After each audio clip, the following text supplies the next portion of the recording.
atuma umushima. Haleluya. Ukavuga ngo Uwiteka himbazwe. Shingiye ku byo nabonye, umugabo guhamya ko nakure cyane habaho Imana itakura umuntu. Shingiye ku byo nabonye, umugabo guhamya ko nakure cyane habaho Imana itakura umuntu. Ingoma yawe niyogere, niy'abana b'abantu yarogeye. Ingoma yawe niyogere, niy'abana b'abantu yarogeye. Haleluya. Nanjye nezerewe n'Imana. Uzi ko navutse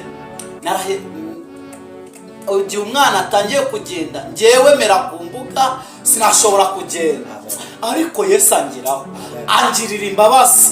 Imana yamagurukije ndi ikirema nadashoboye kugenda. Mushiki wanjye umurikira aravuka aragenda, njyewe nyikicaye hehe ku mbuga. Haleluya. Imana yamagurukije ikankura muri ubwo buzima bwo kugenda nk'ururinda.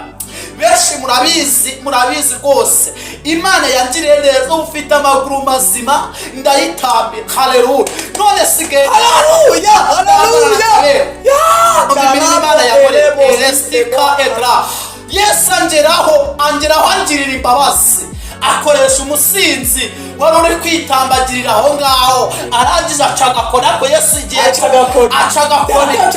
Imana ishimwe cyane. Haleluya.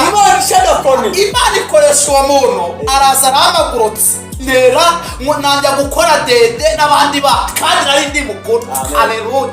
Yesu angirira imbabazi, anyuraho angirira imbabazi.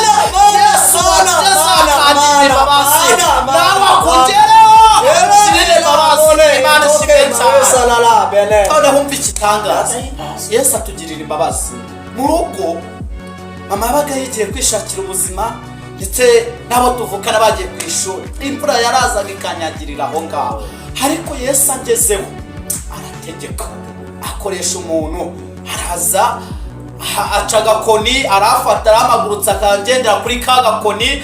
Ariko ubu ndagenda ndabasiripa bikemera, ndazamuka